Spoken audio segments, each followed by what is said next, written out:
नमस्कार सर्वांना. आज आहे 1 एप्रिल आणि 1 एप्रिल पासून आर्थिक व्यवहारामध्ये कोणकोणते बदल झालेले आहेत, काय काय बदल आहेत आपण सविस्तर जाणून घेऊया. तर अशा नवनवीन बदलासाठी आपल्या चॅनल आता सबस्क्राइब करून ठेवा. असे नवनवीन व्हिडिओ तुमच्यासाठी येत राहतील की 1 एप्रिल 2026 पासून आर्थिक महत्त्वाचे बदल कोणकोणते घडलेले आहेत तर ते आपण बघूया. तर सर्वांसाठी पॅन कार्ड एकदम लागू केलेला आहे. प्रत्येक आर्थिक गोष्टीमध्ये पॅन कार्ड हे बंधनकारक केलेलं आहे. आता बघा, आयकर कायद्याचे 2025च्या तरतुदीनुसार बघा पॅन कार्ड आर्थिक मर्यादेसाठी फेरबदल करण्यात आलेले आहे. बघा, आपण जर एखादी खरेदी विक्री जर केली, जर एखादी वस्तू घेत आहोत तर त्यासाठी 10 लाखावरून 20 लाखापर्यंत मर्यादा आपल्याला पॅन कार्ड लागणार आहे. त्याच्यानंतर जर आपण वाहन खरेदी करतोय तर 5 लाखापेक्षा अधिक किमतीच्या वाहनासाठी पॅन कार्ड हे आवश्यक असणार आहे. आता आपल्याला माहिती आहे बघा, हॉटेल रेस्टॉरंटमध्ये जर आपल्याला रोख रकमेचं पेमेंट करायचं आहे आणि 1 लाखापेक्षा जास्त जर पेमेंट झालं तर त्यासाठी पॅन कार्ड हे अवैध आहेत, पॅन कार्ड लागणार आहे. त्याच्यानंतर वार्षिक रोख. आता बघा, बँकेचे जे व्यवहार आहेत, आता आपल्याला माहिती आहे की आधार कार्ड, पॅन कार्ड हे बँकेमध्ये आर्थिक व्यवहारासाठी लागतात.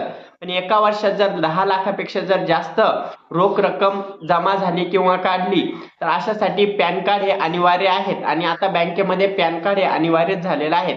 बघा, विमा पॉलिसी, कुठलीही विमा पॉलिसी जर आपण काढत आहोत तर नवीन विमा पॉलिसीसाठी खरेदीसाठी पॅन कार्ड हे अनिवार्य आहे. जर तुम्हाला नवीन पॉलिसी काढायची आहे, नवीन जर पॉलिसीमध्ये तुम्हाला ऍड व्हायचं आहे तर तुम्हाला पॅन कार्ड लागणार आहे. बघा, नवीन पॅन कार्ड काढायचं आहे. आता पॅन कार्ड मध्ये नवीन नियम लागू झालेला आहे.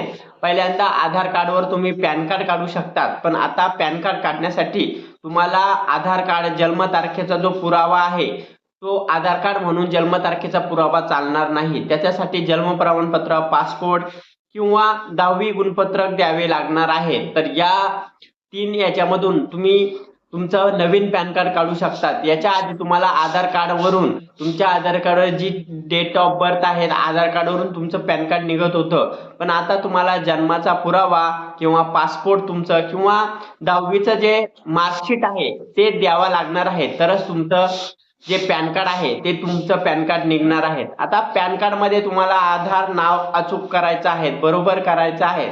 तर पॅन आणि आधारावरील नावाची स्पेलिंग सारखी असावी. नाव वेगळं असल्यास 1 एप्रिल पासून व्यवहार थांबू शकतात. जर तुमचं पॅन कार्डवर नाव वेगळं आहे आणि आधारवर नाव वेगळं आहे असं जर असेल तर तुम्हाला याच्यानंतर तुमचं पॅन कार्ड बंद पडू शकतं. त्याच्यामुळे ही दुरुस्ती 1 एप्रिलच्या आधीच करायला हवी होती. बघा, त्याच्यानंतर क्रेडिट कार्ड आणि गुंतवणूक. नवीन कार्ड अर्जासाठी पॅन कार्ड देणे अनिवार्य आहे. जर तुम्हाला नवीन क्रेडिट कार्ड घ्यायचं आहे, आपण बघतोय की सध्या क्रेडिट कार्डचं प्रमाण खूप वाढलेलं आहे, आणि जर तुम्हाला नवीन क्रेडिट कार्डसाठी अप्लाय करायचं आहे, नवीन क्रेडिट कार्ड घ्यायचं आहे तर त्यासाठी पॅन कार्ड आवश्यक आहे.